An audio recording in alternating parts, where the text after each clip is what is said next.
गरीब की शादी। शशि की सौतेली माँ ने उसकी शादी की तो बड़े घर में, लेकिन पति कोई काम न करता। आप ससुर जी के साथ काम पर क्यों नहीं जाते? हाँ जाऊंगा, लेकिन कल से। आज जरा मैं दोस्तों के साथ घूमने जा रहा हूँ। शशि के दो बच्चे होते हैं, लेकिन रमेश का हाल वैसा का वैसा ही रहता है। एक दिन, सुनिए ना, बच्चा रो रहा है, इसके दूध के लिए पैसे नहीं है। अरे तो पिताजी से ले लो ना। क्यों? अगर आप में कमाने की क्षमता नहीं थी तो शादी क्यों की? तभी घर आई बड़ी ननद बोल पड़ती है। आहा, तुम्हारी माँ को साफ साफ कह दिया था कि लड़का ना कमाता है ना कभी कमाएगा। हम चार चार बहनें हैं इसका ख्याल रखने के लिए, और पिताजी का इतना सारा पैसा, तुम्हें किस चीज की कमी रखी है? लेकिन थोड़े ही सालों में तकदीर बदल जाती है। शशि का ससुराल गरीब हो जाता है। सब बिकने के बाद शशि अपने पति, बच्चे और सास के साथ किराए के मकान में आ जाती है। मैं कोई नौकरी करना चाहती हूँ दीदी। अरे इतने बड़े घर की बहू थी शशि, तुम नौकरी करोगी? नहीं नहीं नहीं नहीं। नहीं करूंगी तो घर कैसे चलेगा? बच्चों को भी तो पालना है ना। तभी शशि का भाई आ जाता है। शशि, ये ले राशन का सामान। किसी भी तरह की कोई भी जरूरत हो तो बताना। भाई, अब मैं नौकरी करूंगी। देख बहन, वैसे तो मैं तेरे साथ हूँ, लेकिन हाँ, मैं ये भी चाहता हूँ कि तू अपने पैरों पर खड़ी हो जा। शशि को एक प्ले स्कूल में छोटे बच्चों को संभालने की नौकरी मिल जाती है। एक दिन, शशि, मेरे स्कूल को अब तुम संभाल लो। मैं कुछ दिनों के लिए अपने बेटे के पास जा रही हूँ। लेकिन प्ले स्कूल अकेले मैंने कभी नहीं संभाला है। अब ये सब मैं नहीं जानती। इतने महीनों में तूने जो देखा, बस पूरे आत्मविश्वास के साथ उसे करना। शशि नीलम के जाने के बाद पूरे एक महीने उसका स्कूल अकेले संभालती है, और फिर एक दिन आता है जब वो अपना खुद का स्कूल भी खोल लेती है। वाह शशि, तुमने आज मेरा सर गर्व से ऊंचा कर दिया। तुम्हारा यही आत्मविश्वास तुम्हें बहुत आगे ले जाएगा। नीलम, बहुत आगे जाने की चाह नहीं है। बस ये छोटा सा स्कूल मेरे बच्चों की अच्छी शिक्षा में मेरी मदद करे, यही मैं चाहती हूँ। शशि थोड़े थोड़े पैसों से ही अपना परिवार पाल रही थी। एक दिन उसके घर उसकी बड़ी ननद आती है। अरे भाभी, घर में कूलर तो लगा लेती, मेरी माँ को कैसे पंखे में लिटा रखा है। अरे तो शशि कौन सा एसी लगा कर सो रही है? वो भी तो यहीं रहती है ना मेरे पास। ज्यादा यहाँ आकर मेरी बहू को परेशान न किया करो। हाँ, मुझे भी शौक नहीं है इस छोटे से घर में आने का। मैं तो बस ये बोलने आई थी कि मेरे बेटे की शादी है तो ननिहाल का जो नेग होता है वो ले आना। हाँ, जितना बनेगा कर देंगे, और ना हुआ ना तो वो भी नहीं करेंगे। तभी शशि बोल पड़ती है।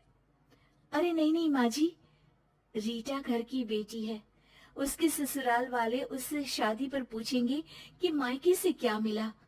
रीटा, तुम मुझे सामान की लिस्ट भेज देना, मैं पूरी कोशिश करूंगी कि तुम्हारी हर डिमांड को पूरा करें।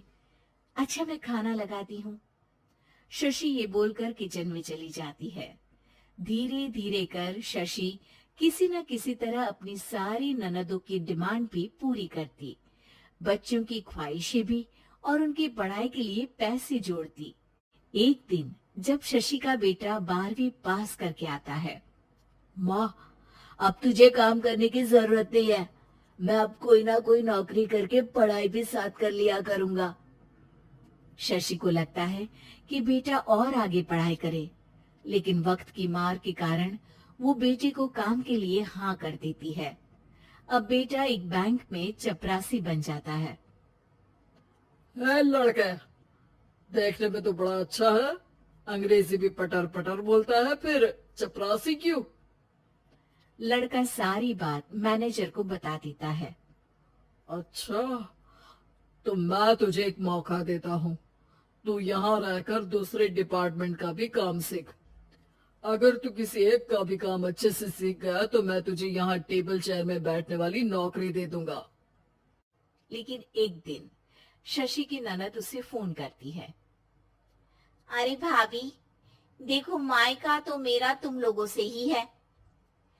मैंने आपके बेटे और मेरे भतीजे प्रदीप के लिए यहाँ एक नौकरी देखी है, पूरे 5,000 मिलेंगे।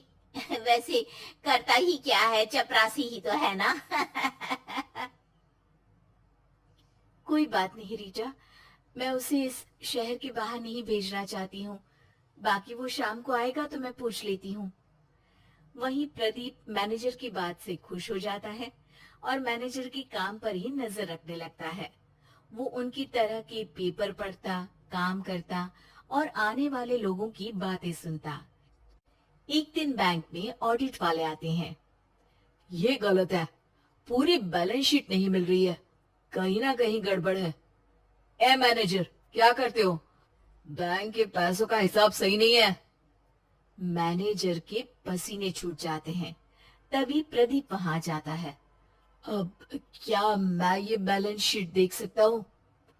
अरे बेटा, मजाक नहीं, जाओ पानी लेकर आओ एक गिलास।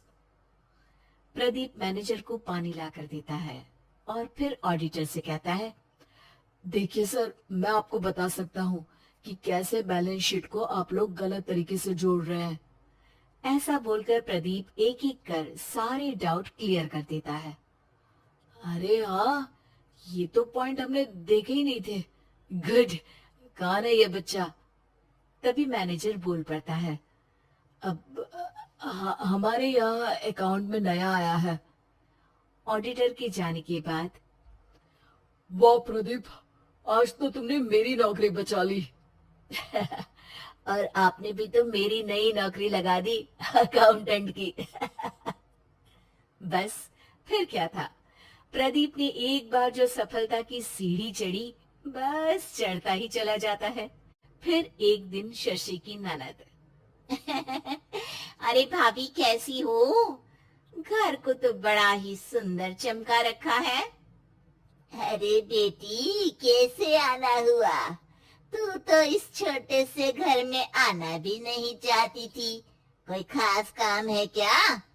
अब हाँ, वो माँ, मेरा जो मझला बेटा है ना, वो अकाउंट से पढ़ाई कर रहा है, तो प्रदीप से बोलकर उसकी भी कहीं अच्छी नौकरी लगा दो ना।